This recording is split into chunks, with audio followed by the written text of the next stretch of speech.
Bom, seguinte, não vou demorar para começar não. Já vamos começar já, porque eu quero fazer uma coisa que eu vinha tentando fazer já há algum tempo e eu quero fazer isso agora, todos os dias. Então, se vocês gostarem, curtam e compartilhem. Se vocês não gostarem, tudo bem, não tem problema, coloca um comentário aí. É o seguinte, bom, deixa eu explicar o que eu vou fazer aqui a partir de agora. Deixa eu baixar o som aqui desse trem. Há um tempo atrás, eu sempre tenho metas. E, bom, eu anotei tudo aqui, ó. Tenho metas que são financeiras, tenho metas familiares, metas como pessoa, vários tipos de metas. Também tenho metas de contribuição. E aí eu fiquei pensando, poxa, o que eu posso fazer para ajudar outras pessoas a melhorarem de alguma forma? Lógico, já tem a revista que eu escrevo, a revista Impacto, mas eu pensei, poxa, eu preciso fazer mais alguma coisa. E eu descobri que em alguns países existe algumas pessoas que vão até algumas casas onde vivem cegos, alguns abrigos, para ler para os cegos. Por quê? Porque tem muito livro que ainda não está em braille. Então o que acontece? Tem muito livro por aí no mundo todo, mas os livros não estão em braille. O que acontece? Então todos os cegos não têm como chegar nesses livros. E aí eu fiquei pensando, poxa, tem gente bacana que faz isso, né, que lê para os cegos e podem ajudar essas pessoas a conhecer o que está escrito dentro dos livros. E às vezes tem livros maravilhosos aí e um cego não tem a oportunidade de conhecer isso. Eu achei bacana a atitude daquelas pessoas que vão até esses abrigos, até essas casas, para ler para os cegos. E eu falei, poxa, fantástico, gostei da ideia. E aí eu pensei, poxa, mas eu não conheço nenhum cego aqui. Eu não conheço nenhuma pessoa que eu possa ir ler para ela. Eu adoro ler. Leitura para mim é uma coisa que me alimenta, todos os dias eu faço isso. E a minha vida mudou depois que eu comecei a ler. Eu comecei ao hábito da leitura há 5 anos atrás. E aos pouquinhos eu fui conquistando esse hábito. Na verdade eu não tinha esse hábito. Era muito difícil eu pegar um livro e ler ele até o final. Geralmente eu dormia no meio do livro. Mas eu comecei aos pouquinhos. Comecei 10 minutos ao dia, 20 minutos ao dia. Hoje eu leio no mínimo 30 minutos ao dia. Quando o livro é muito bom, eu pego o dia todo para ler ele. Mas geralmente eu tenho uma meta de ler no mínimo 30 minutos ao dia. E a minha vida tem mudado drasticamente. Por quê? Porque as coisas que tem nos livros podem mudar os seus hábitos, podem mudar as coisas que você faz da sua vida. Então eu tive essa ideia de ler para os cegos. Mas aí, pô, onde é que tem cego? Eu não conheço nenhum cego no Japão, moro no Japão. E não conhecia cego nenhum. Eu falei, caraca, e agora? Como é que eu vou ler para um cego se eu não conheço um cego? Como que eu vou ajudar alguém se eu não conheço? E aí eu fiquei pensando, eu estou lendo um livro do Tony Robbins, e ele fala, pergunta para o seu cérebro que ele vai te ajudar a resolver o que você quer. E aí eu fiquei perguntando, como que eu posso ler para mais pessoas? E fiquei com aquela pergunta na minha cabeça para pessoas que precisam de leitura. Bom, conversando com as pessoas na rua, muitas pessoas, eu também escrevo a revista, então as pessoas falaram, poxa, eu não tenho o hábito da leitura. E esses dias, isso já peguei um sinal. Pô, eu não tenho o hábito da leitura. A maioria das pessoas não tem o hábito de ler. E essa semana passada, eu estava conversando com a minha mãe. A minha mãe sempre foi uma pessoa que gostava muito de ler.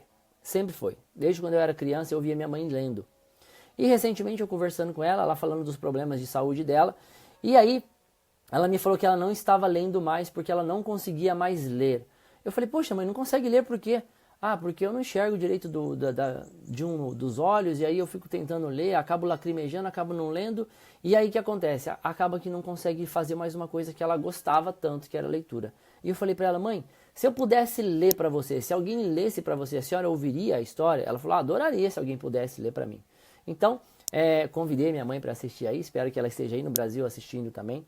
E eu decidi fazer o seguinte, juntei aquela vontade de ler para cegos, juntei o problema da maioria das pessoas que não gosta de leitura, mas adora um vídeo, e o problema da minha mãe que adora ler, mas não pode porque a vista dela já não está mais boa do jeito que era antes. E nem com óculos ela consegue resolver isso. Então é o seguinte, a partir de hoje eu vou começar a ler um pouquinho todos os dias. Parece que não vai mudar a vida de ninguém. Olha, mas 30 minutos, PH, não vai mudar a vida de ninguém. Você que pensa. Porque a minha vida mudou.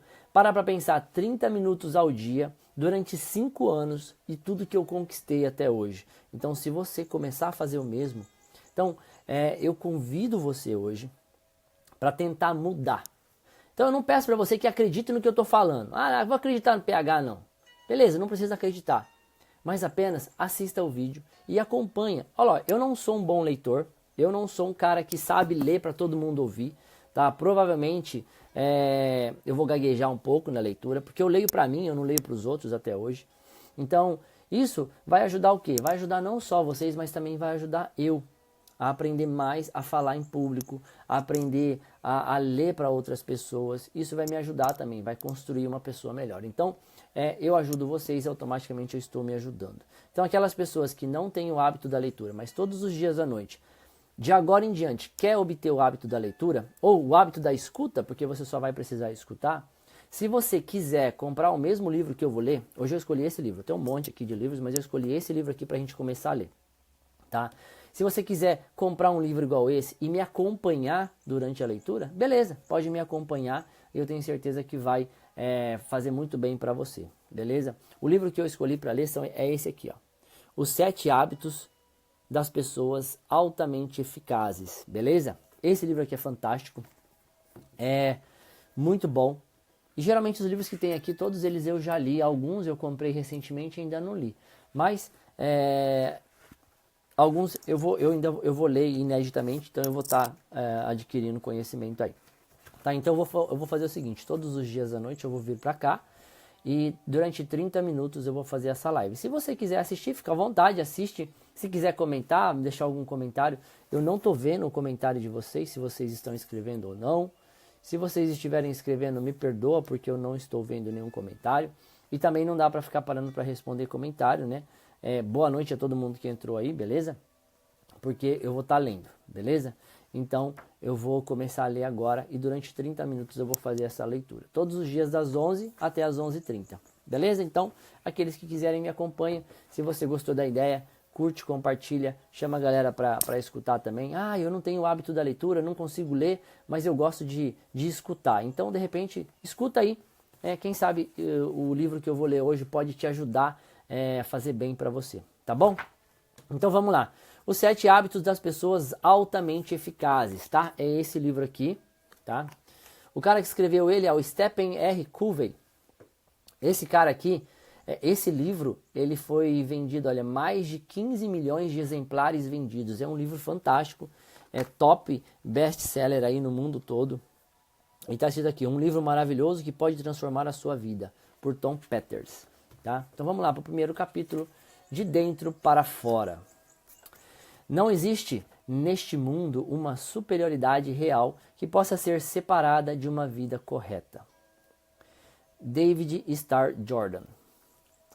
Depois de mais de 25 anos trabalhando com pessoas e empresas, universidades e ambientes conjugais e familiares, estive em contato com diversos indivíduos que atingiram uma posição social de sucesso invejável, mas estavam em conflito, sentindo uma profunda necessidade de conquistar mais coerência e eficácia pessoal, bem como relacionamentos mais satisfatórios com os outros. Suponho que muitos dos problemas que foram discutidos comigo lhes sejam familiares. Defini e atingi meus objetivos profissionais e desfruto de um tremendo sucesso em minha carreira. Mas isso me custou a vida pessoal e familiar. Parece que eu não conheço mais minha mulher e meus filhos. Nem mesmo sei se ainda conheço a mim mesmo, ou o que realmente importa para mim. Fico me perguntando, valeu a pena? Comecei um novo regime, o quinto, só neste ano. Sei que estou gordo e desejo sinceramente mudar isto. Estudei todas as novas informações, estabeleci metas e assumi uma atitude mental positiva dizendo, eu posso conseguir, mas não consegui. Depois de algumas semanas, relaxei. Pelo jeito, sou incapaz de manter uma promessa feita a mim mesmo. Isso são relatos de várias pessoas. Né? Fiz vários cursos para aumentar a eficácia dos meus métodos de treinamento de pessoal. Eu espero muito dos meus funcionários e faço o possível para ser cordial e justo com todos, mas não percebo nenhuma lealdade por parte deles. Se eu ficasse em casa um dia doente, eu acho que passariam todo o tempo batendo papo e tomando café. Por que não consigo treiná-los para que sejam independentes e responsáveis? Nem encontrar outros que o sejam? Meu filho é adolescente e toma drogas. Por mais que eu tente ele não me dá ouvidos. O que posso fazer? Tenho tanto a fazer, nunca dá tempo, eu me sinto pressionado e tenho o dia inteiro, 7 dias por semana. Compareci a seminários para organização de tempo e tentei meia dúzia de sistemas de planejamento diferentes. Eles ajudaram um pouco, mas ainda assim eu percebo que não tenho a vida feliz, produtiva e pacífica como eu gostaria. Gostaria de ensinar meus filhos o valor do trabalho, mas sou obrigado a supervisionar cada movimento se quiser que eles façam alguma tarefa e aguentar reclamações o tempo todo. Acabo fazendo tudo sozinho. É mais fácil, porque as crianças não conseguem fazer suas tarefas com alegria, sem serem forçadas. Vivo pouco, muito ocupado, mas de vez em quando penso se minhas atividades atuais farão alguma diferença a longo prazo. Gostaria muito de pensar que minha vida tem algum sentido, que as coisas são de certo modo diferentes por causa da minha presença. Quando os meus amigos e parentes conseguem um certo grau de sucesso ou recebem algum reconhecimento, eu os congratulo com entusiasmo, mas no fundo fico remoendo o despeito. Por que eu me sinto assim? Então são várias pessoas que estão colocando o ponto de vista delas e os problemas que acontecem com elas. Talvez um desses problemas aconteça comigo ou com você. Tenho uma personalidade forte. Sei que em praticamente todas as interações posso controlar o desfecho. Quase o tempo todo. Consigo até influenciar as pessoas para que apresentem a solução que eu desejo. Reflito sobre cada situação e realmente sinto que as ideias que me ocorrem são usualmente as melhores para todos, mas fico constrangido. Sempre imagino que os outros realmente acham de mim. Sempre imagino o que os outros realmente acham de mim e de minhas ideias. Meu casamento empacou. Nós não brigamos nem discutimos. Simplesmente não nos amamos mais. Fizemos terapia de casal, tentamos inúmeras alternativas, mas não conseguimos mais ressuscitar os sentimentos antigos. Estes são problemas sérios, dolorosos, problemas que não podem ser resolvidos por paliativos imediatos. Minha esposa Sandra e eu, há alguns anos, enfrentamos esse tipo de situação. Um de nossos filhos enfrentava um período difícil na escola, ia mal nos estudos, não sabia nem mesmo seguir as instruções para fazer as provas, como poderia ir bem nelas? Socialmente era imaturo, criando constrangimentos frequentes para a família. Nos esportes era fraco, pequeno, magro e sem coordenação. Por isso, no beisebol, dava uma tacada antes mesmo de a bola ser jogada. Os outros riam dele. Sandra e eu, atormentados pela vontade de ajudá-lo, pensamos que o sucesso era importante para todas as áreas da vida, principalmente para o nosso papel de pai, para o nosso papel de pais, de forma que nos dedicamos a melhorar nossas atitudes e nossos comportamentos em relação a ele, estimulando-o a fazer o mesmo. Tentamos estimulá-lo por meio de uma postura mental positiva. Vamos lá, filho, você vai conseguir, sei que vai. Põe as mãos um pouco mais para cima, no taco, e mantenha os olhos fixos na bola. Não bata antes que ela chegue perto de você. Se ele conseguia melhorar um pouco, procurávamos valorizar isso ao máximo. Parabéns, filho, continue tentando. Quando as outras pessoas riam, nós os repreendíamos. Deixe o menino em paz, parem de aborrecê-lo. Ele ainda está aprendendo. E nosso filho chorava e insistia em dizer que nunca aprenderia e que, de qualquer maneira, ele não gostava mesmo de beisebol. Nenhuma das nossas atitudes parecia ajudá-lo e nós estávamos muito preocupados. Nós podíamos ver o efeito da situação em sua autoestima. Tentamos estimular, ajudar, encorajar, mas, após repetidos fracassos, paramos e procuramos analisar o problema em outro nível. Nessa época, em meu papel profissional, eu estava envolvido com o desenvolvimento de liderança para vários clientes por todo o país. Em função disso, preparava programas bimestrais sobre comunicação e percepção aos participantes do programa de desenvolvimento para executivos da IBM. Enquanto pesquisava e preparava esse material, interessei-me especialmente pelo modo como a percepção se forma e como ela determina a maneira de nós vermos as coisas. E a maneira como nós vemos determina nosso comportamento. Isso me levou ao estudo da teoria da expectativa e das profecias autorrealizáveis, ou seja, do efeito Pigmalion.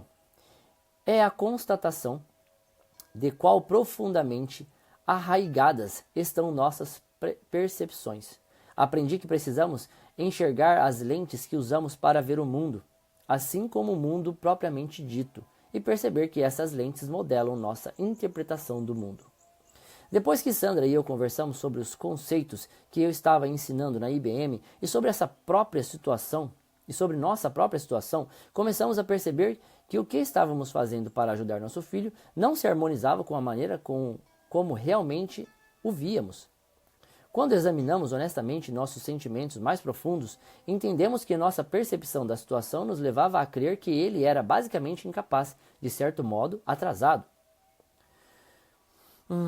Por mais que insistíssemos em atitudes e comportamentos, nossos esforços eram ineficazes, porque apesar de nossas ações e palavras, a mensagem real que emitíamos era: você não é capaz, você precisa ser protegido. Começamos a perceber que, se quiséssemos mudar a situação, precisávamos primeiro mudar a nós mesmos. E para mudar efetivamente nosso modo de ser, precisávamos primeiro mudar nossa percepção. A ética da personalidade e a ética do caráter. Na mesma época, além das minhas pesquisas sobre percepção, eu também estava profundamente envolvido em um estudo abrangente da literatura sobre o sucesso publicado nos Estados Unidos desde 1776. Estava lendo ou conferindo literalmente centenas de livros, artigos e ensaios sobre temas como autoestímulo, psicologia popular e autoajuda. Ao alcance da minha mão estavam a essência e o conjunto daquilo que o povo livre e democrático considerava a chave para uma vida bem-sucedida. Conforme meu estudo me conduzia ao passado ao longo de 200 anos de escrita sobre o sucesso, notei que o padrão surpreendente emergia do conteúdo dessa literatura. Em função de minhas dificuldades e de dificuldades similares de muitas pessoas com as quais eu havia trabalhado por muitos anos, comecei a sentir cada vez mais que grande parte da literatura de motivação e sucesso dos últimos 50 anos era superficial. Estava repleta de consciência das aparências sociais, técnicas e soluções rápidas, band-aids e aspirinas sociais paliativos para os problemas agudos, que de vez em quando até pareciam resolvê-los temporariamente, mas que deixavam intocados os problemas crônicos. Estes reapareciam, voltavam periodicamente. Em um contraste marcante, a literatura dos primeiros 150 anos, mais ou menos, era focada no que se poderia chamar de ética do caráter, considerada a base do sucesso. Características como integridade, humildade, fidelidade, temperança, coragem, justiça, paciência, diligência, simplicidade, modéstia e a regra de ouro: fazer aos outros o que desejamos que nos façam. A autobiografia de Benjamin Franklin é um exemplo dessa literatura. Trata basicamente da história do esforço de um homem para interiorizar certos princípios e hábitos profundamente em sua natureza. A ética do caráter ensina que existem princípios básicos para uma vida proveitosa e que as pessoas só experimentam o verdadeiro sucesso e a felicidade duradoura quando aprendem a interagir estes princípios a seu caráter básico. Pouco depois da Primeira Guerra Mundial, a visão básica do sucesso deslocou-se da ética do caráter para o que se poderia chamar de ética da personalidade. O sucesso se tornou mais uma decorrência da personalidade, da imagem pública, das atitudes, dos comportamentos, das habilidades e das técnicas que lubrificam o processo de interação humana. Essa ética da personalidade trilha dois caminhos básicos. Um deles é o das técnicas das relações públicas e humanas. O outro, uma atitude mental positiva. Parte dessa filosofia se expressa por meio de máximas por vezes válidas, como sua atitude determina sua altitude. Sorrisos conquistam mais amigos do que caras feias. A mente humana pode conquistar tudo aquilo que consiga conceber e acreditar. Outras práticas de abordagem da personalidade eram claramente manipuladoras, igualmente enganosas, encorajando as pessoas a utilizar técnicas que levassem os outros a gostar delas, ou a fingir interesse pelos hobbies alheios para arrancar o que pretendiam deles, ou a usar a aparência de poder ou a intimidar para abrir caminho no mundo. Parte dessa literatura reconhece o caráter como um dos ingredientes para o sucesso, mas tende a compartimentá-lo, em vez de reconhecê-lo como fundamental e catalítico. As referências à ética do caráter passam a surgir apenas como um enfeite. O que importava eram as técnicas de influência imediata, as estratégias do poder, as habilidades de comunicação e as atitudes positivas. A ética da personalidade, pelo que comecei a perceber, era a fonte subconsciente das soluções que Sandra e eu buscávamos para o nosso filho, conforme eu refletia mais profundamente sobre diferenças entre as éticas da personalidade e do caráter. Mais compreendia que Sandra e eu projetávamos nossas expectativas quanto ao bom comportamento de nossos filhos e, ao nosso ver, um deles estava abaixo do esperado. A imagem que fazíamos de nós, de bons pais e dedicados, era mais forte do que a imagem de nosso filho e talvez a influenciasse. Havia muito mais considerações além da preocupação com o bem-estar de nosso filho, na maneira de vermos e lidarmos com o problema. Sandra e eu conversamos muito. Conscientizamo-nos penosamente da influência poderosa sobre nosso caráter e motivos, bem como da ideia que tínhamos de nosso filho. Sabíamos que valores baseados na comparação social estavam em desarmonia com nossas crenças mais profundas, podendo conduzir ao amor condicional e, finalmente, à diminuição do amor próprio de nosso filho. Assim, resolvemos concentrar os nossos esforços em nós mesmos, mas não nas técnicas utilizadas, e sim em nossos motivos mais profundos e na maneira como víamos nosso filho. Em vez de tentar modificá-lo, tentamos ficar de fora, separá-lo de nós, procurando reconhecer sua identidade, individualidade, autonomia e valor. Por meio da reflexão profunda e dos recursos proporcionados pela fé e pela oração, começamos a ver nosso filho como um ser humano, único, distinto. Notamos nele um potencial imenso em diversos setores, que poderia se manifestar de acordo com o seu próprio ritmo e velocidade. Decidimos relaxar e abrir caminho para a manifestação de sua personalidade. Descobrimos que nosso papel natural seria colaborar para a sua afirmação, facilidade e valorização. Também trabalhamos conscientemente em nossos motivos e fontes interiores de segurança, de modo que nosso sentido de valor não dependesse do comportamento aceitável de um filho. Um novo sentimento começou a surgir, conforme nos libertamos da antiga imagem que tínhamos de nosso filho e aprimoramos nossos motivos baseados em valores. Surpreendemo-nos apreciando sua companhia em vez de julgá-lo ou comparar suas atitudes. Paramos de tentar torná-lo uma cópia de nós e de medi-lo a partir de nossas expectativas sociais. Deixamos de manipulá-lo com educação e gentilezas, objetivando um modelo social aceitável. Como considerávamos uma pessoa profundamente adequada e capaz de enfrentar a vida, paramos de protegê-lo contra as humilhações dos outros. Ele havia sido criado com essa proteção, de forma que atravessou períodos de crise quando ela foi retirada. Ele manifestou suas dificuldades e nós a compreendemos, mas não mudamos nosso comportamento. Não é preciso protegê-lo, você pode se defender sozinho. Era este o recado não verbalizado. À medida que semanas e meses transcorriam, ele começou a demonstrar mais confiança em si mesmo, a se afirmar. Desabrochou em ritmo e velocidade próprios. Tornou-se admirável de acordo com os critérios socialmente aceitos, acadêmica, social e atleticamente, em um passo rápido, bem mais veloz do que o que considerava um processo natural de desenvolvimento. Nos anos seguintes, ele foi eleito para diversos cargos de liderança na comunidade estudantil, tornou-se um atleta conhecido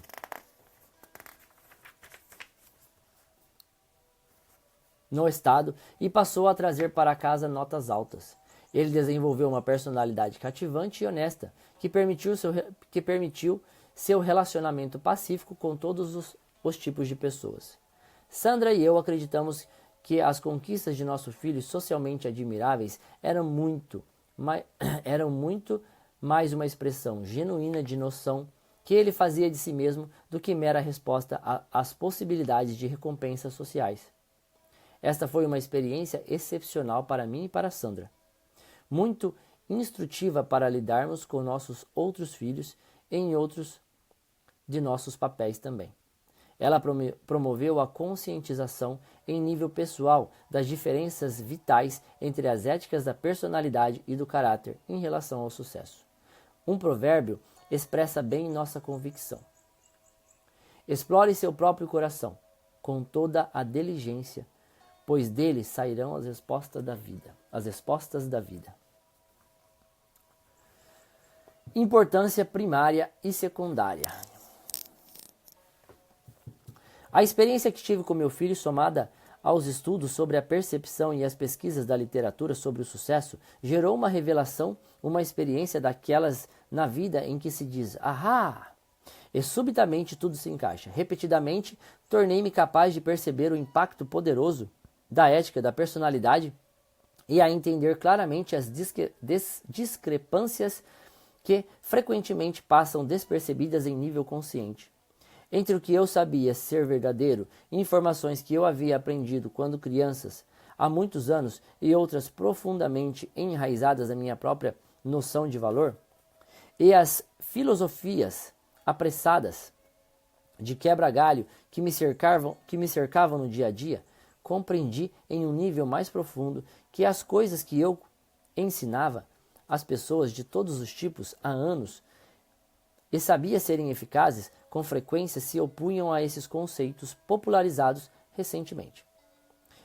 Não pretendo afirmar que os elementos da ética da personalidade, amadurecimento do indivíduo, treinamento em técnicas de comunicação e educação na área de estratégias da influência e do pensamento positivo não sejam fatores benéficos, por vezes essenciais ao sucesso. Acredito que sim, mas constituem traços secundários e não primários. Talvez, acostumados a utilizar nossa capacidade humana de construir a partir dos alicerces das gerações anteriores, tenhamos nos concentrado inadvertidamente na construção em si, esquecendo um pouco das bases que a sustentam. Ou talvez, de tão habituados a colher onde não semeamos, tenhamos esquecido da necessidade de semear. Se eu tentar usar a estratégia de influenciar as pessoas ou táticas que levem os outros a fazer aquilo que eu quero, ou trabalhar melhor, ou estar mais motivados, ou a gostar mais de mim e de todos, enquanto meu caráter revela defeitos profundos e está marcado pela ambiguidade e pela falta de sinceridade, então não conseguirei obter sucesso a longo prazo. Minha ambiguidade vai gerar desconfiança em tudo que eu fizer. Mesmo usando as chamadas boas técnicas de relações humanas, será percebido como tentativa de manipulação. Simplesmente não faz diferença se a retórica usada for boa, nem mesmo se existem boas intenções. Se a confiança for pouca ou inexistente, não existe fundamento para o sucesso permanente. O único aspecto que dá vida à técnica é a qualidade intrínseca. A ênfase na técnica lembra o aluno que estuda somente na véspera das provas. Ele pode até passar de ano e com um pouco de sorte conseguir boas notas, mas como não se dedica diariamente ao aprendizado, nunca consegue dominar realmente as matérias e torna-se incapaz de aprimorar o seu espírito. Dá para imaginar como seria ridículo tentar a mesma atitude em uma fazenda? Um agricultor que se esquece de plantar na primavera, passa-se o verão inteiro de folga e depois no outono trabalhasse feito louco para conseguir uma boa safra? A fazenda é um sistema natural. O esforço precisa ser diário e o processo respeitado. As pessoas sempre colhem o que semeiam. Não existe atalho. Este princípio também é válido, em última análise, para o comportamento humano, para os relacionamentos. Eles são também sistemas naturais baseados na lei da colheita. A curto prazo, em um sistema social artificial como a escolha. Alguém pode conseguir até ser bem-sucedido, se aprender a manipular as regras feitas pelo homem, a dançar conforme a música. Na maioria das interações humanas em que há um único contato ou de curta duração. A ética da personalidade pode ser utilizada e funcionar, criando uma impressão favorável nos outros, por meio de charme, envolvimento e interesse nos hobbies alheios. Não é difícil aprender técnicas simples e rápidas que costumam dar certo em situações de curto prazo, mas estes aspectos secundários sozinhos não possuem valor permanente. Não possui valor permanente nos relacionamentos de longo prazo. No final, se não existirem profunda integridade e força de caráter, os desafios existentes na vida farão com que seus verdadeiros motivos venham à tona, e o fracasso nos relacionamentos substituirá o sucesso de curto prazo conseguido. Bom, galerinha, bom para quem está aí assistindo. Obrigado por ter ficado até agora, já deu 30 minutos já de leitura. Então eu vou parar por aqui, parar nesse capítulo, tá bom? Ou vamos até o poder do paradigma, que é mais fácil. Que aí depois eu sei onde eu parei, mais fácil, né? Então vamos lá. Muitas pessoas com grandeza secundária, ou seja, com reconhecimento social por seus talentos, sofrem de falta de grandeza primária ou de firmeza de caráter. Mais cedo ou mais tarde, isso ficará claro em qualquer relacionamento de longo prazo que elas tiverem, seja com um sócio, um amigo, cônjuge ou filho adolescente em crise. É o caráter que comunica com mais eloquência, ou, segundo as palavras de Emerson, o que você é ecoa em meus ouvidos com tanta força que não consigo ouvir o que você diz. Existem, é claro, momentos nos quais as pessoas possuem firmeza de caráter, mas lhes falta capacidade de comunicação, e isso, indubitavelmente, também afeta a qualidade do relacionamento. Assim, os efeitos são secundários. Em última análise, o que somos comunica com muito mais eloquência do que o que dizemos ou fazemos. Nós todos sabemos disso.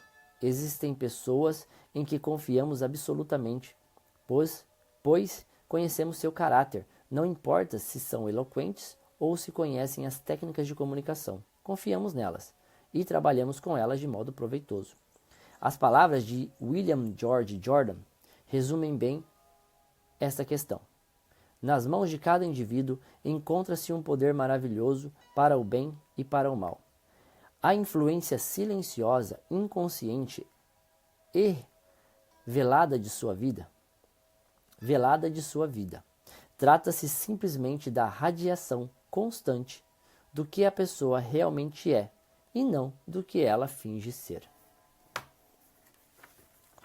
O próximo é o poder do paradigma. Então, o poder do paradigma a gente começa na próxima aula. Na próxima leitura. Hoje a gente leu 35 páginas, olha só. 30 minutos e 35 páginas. Top, né, galera? É isso aí. Tem gente que fala que 30 minutos por dia de livro não vai mudar a vida de ninguém. Mudou a minha, eu acho que pode mudar a sua. A gente leu 30 páginas hoje. Quem diria que você leria 30 páginas de um livro? 35, no caso. Então, vamos lá. O livro que a gente está lendo é esse aqui, galera. Os 7 hábitos das pessoas altamente eficazes. Se quiser conhecer mais, aparece amanhã. E amanhã a gente lê mais um pouquinho, beleza? Falou, galera. Aloha. Obrigado por quem assistiu. Se gostou, curte e compartilha. Falou, até mais.